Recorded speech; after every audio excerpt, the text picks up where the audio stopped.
Good morning मेरे प्यारे बच्चों। आज हम पढ़ेंगे क्लास 6 की हिंदी, जिसमें है बाल राम कथा। इसका चैप्टर चित्रकूट में भरत, जो पाठ का नाम है चित्रकूट में भरत। इसके हम कुछ प्रश्नों के उत्तर जानेंगे। इसमें बच्चों प्रश्न तो बहुत बन सकते हैं, लेकिन जो हमें समझ में आया है उतने प्रश्न मैं बनाई हूँ, उसमें से आप इसको देखिए। तो पहला प्रश्न है, इसमें प्रश्न आप जो अंक लिखे हुए हैं उससे मत जाइए, अपने आधार पे अंक डाल लीजिएगा, यानी नंबरिंग डाल लीजिएगा। पहला नंबर यहाँ 3 है, लेकिन आप 1 डालिए। कैकेय राज ने भरत को किसके साथ विदा किया? कैकेय राज ने भरत को 100 रथों और सेना के साथ विदा किया। आपको पता है ना कैकेय राज कौन थे? भरत के नाना थे। मंथरा की भूमिका पता चलने पर शत्रुघ्न ने क्या किया? मंथरा की भूमिका का पता चलने पर शत्रुघ्न उसके बाल पकड़कर खींचते हुए भरत के पास ले आए। वह उसे जान से मार देना चाहते थे, लेकिन भरत ने उसे बचा लिया। फिर है इसमें एक प्रश्न बनेगा, भरत ने ननिहाल में क्या सपना देखा था? भरत ने सपना देखा, समुद्र सूख गया, चंद्रमा धरती पर गिर पड़ा, वृक्ष सूख गए, एक राक्षसी पिता को खींचकर ले जा रही है और रथ को गधे खींच रहे हैं।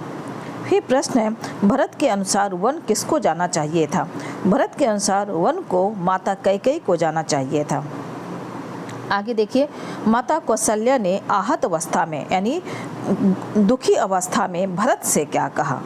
कौशल्या ने कहा, पुत्र तुम्हारी मनोकामना पूरी हुई, क्योंकि वो बहुत गुस्सा थी, क्योंकि उसके बेटे राम को 14 वर्ष का वनवास उसकी माँ की वजह से हुआ था। इसलिए वह आहत होकर भरत से इन शब्दों को कह रही है। कौशल्या ने कहा, पुत्र तुम्हारी मनोकामना पूरी हुई, तुम जो चाहते थे वह हो गया। राम अब जंगल में है, अयोध्या का राज तुम्हारा है। फिर प्रश्न है, कौशल्या को कैकेयी के किस बात का दुख था? यहाँ दख लिखा हुआ है, आप मात्रा लगाइएगा, छोटा ओ का दुख था। कौशल्या को इस बात का दुख था कि कैकेयी ने साम्राज्य हड़पने का जो तरीका अपनाया वो अनुचित तथा अन्यायपूर्ण था। फिर आगे प्रश्न है, राम ने लक्ष्मण को क्या समझाया? राम ने लक्ष्मण को समझाया कि वीर पुरुष धैर्य का साथ कभी नहीं छोड़ते, हमें समय का इंतजार करना चाहिए, व्यग्र होना बहादुरों के लिए ठीक नहीं होता।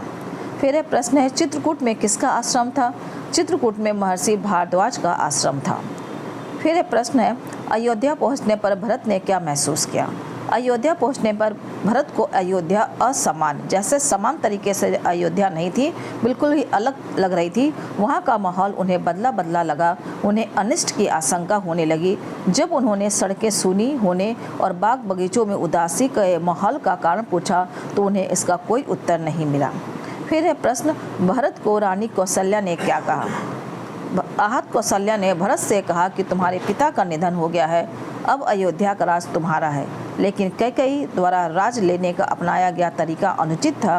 राम को 14 वर्ष के लिए वनवास दिया है। सीता और लक्ष्मण भी राम के साथ वन गए हैं। फिर है, भरत ने अपनी माँ को किन शब्दों में धिक्कारा? भरत ने अपनी माँ को धिक्कारते हुए कहा, यह तुमने क्या किया? माते, ऐसा अनर्थ, घोर अपराध, अपराधनी हो तुम। वन तुम्हें जाना चाहिए था। बेटा यहाँ मात्रा फिर यहाँ नहीं लगा है, वन तुम्हें जाना चाहिए था, राम को नहीं। तुमने पाप किया है माते, इतना साहस कहाँ से आया तुम्हें? किसने तुम्हारी बुद्धि भ्रष्ट की? उल्टा पाठ किसने पढ़ाया? यह अपराध अक्षम्य है। फिर आगे है, भरत ने सभासदों के सामने अपनी क्या मनसा जताई? भरत ने सभासदों के सामने अपनी मनसा जताते हुए कहा, मेरी माँ ने जो किया है उसमें मेरा कोई हाथ नहीं है। मैं राम की सौगंध खाकर कहता हूँ, मैं वन में राम के पास जाऊँगा, प्रार्थना करूँगा कि वे गद्दी संभाले और मैं दास बनकर रहूँगा। भरत वन जाने के लिए क्यों परेशान थे? राजा दशरथ की मृत्यु के बाद अयोध्या का सिंहासन खाली था।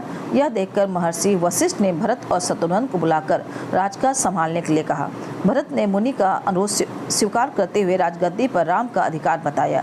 राम ही राज के सच्चे अधिकारी हैं। राज का कार्यभार संभालना भी भरत पाप समझते थे। उन्होंने वन जाने का निश्चय किया ताकि राम को अयोध्या वापस आ सके। फिर है प्रश्न, ननिहाल से अयोध्या लौटकर भरत और कैकेयी के बीच क्या वार्तालाप हुआ? जब भरत ननिहाल से अयोध्या पहुँचे तो माता कैकेयी से पिता के बारे में पूछा।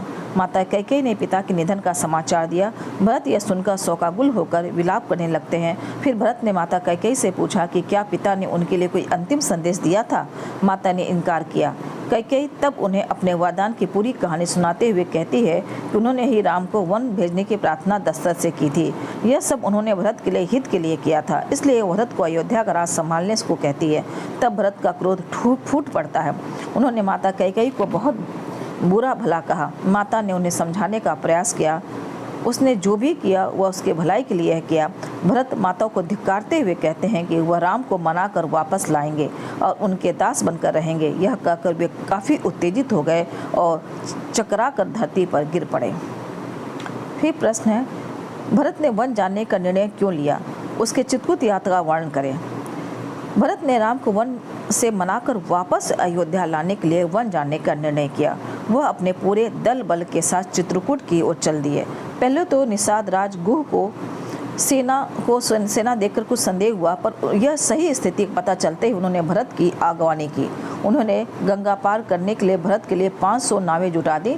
रास्ते मुनि भारद्वाज का आश्रम पड़ा। मुनि भारद्वाज के आश्रम पहुंचकर भरत को राम का समाचार मिलता है।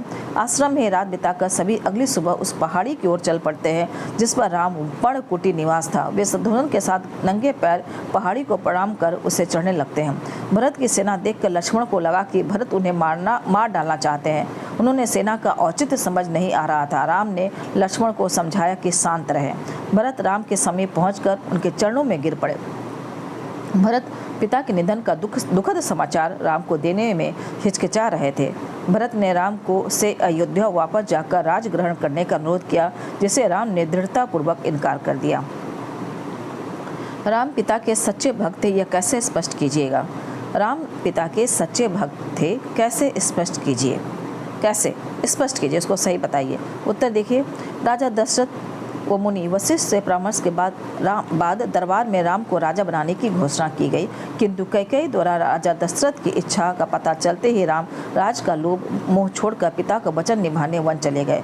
वन गमन को उन्होंने राज्य आज्ञा नहीं, पिता की आज्ञा मानकर स्वीकार किया। वन में जाकर जब भरत ने उनसे लौटने का आग्रह किया, तब भी राम ने यह कहकर उसे अस्वीकार किया कि पिता की आज्ञा का पालन अनिवार्य है। पिता की मृत्यु के बाद भी राम पिता के वचन का पालन करते रहे।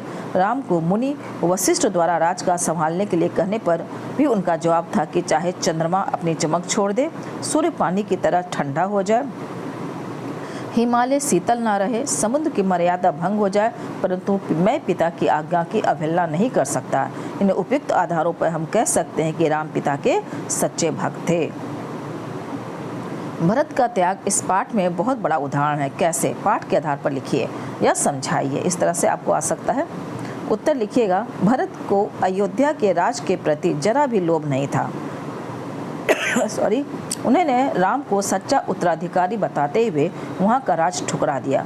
दूसरा उदाहरण, भरत राम को मनाने माता कैकेयी और प्रजाजनों के साथ वन जाते हैं, राम को वापस लाने का प्रयास करते हैं। भरत राम के पास से खाली नहीं लौटते, राम से उनकी चरण पादुका, यानी जो चरण पादुका मतलब आप समझते हैं, जो उनकी चप्पल, उस समय वो लोग लकड़ी का एक चरण पादुका बनता था, उसको लेकर आते हैं ताकि सिंहासन पर चरण पादुका रखकर उसी की आज्ञा अनुसार राज का कार्य कर सकें। उन्होंने राजा जैसा कोई अभिमान न करते हुए नंदीग्राम में तपस्वी जैसा जीवन बिताते रहे। इन सब बातों के आधार पर हम कह सकते हैं कि भरत के त्याग से बढ़कर कोई उदाहरण नहीं हो सकता है।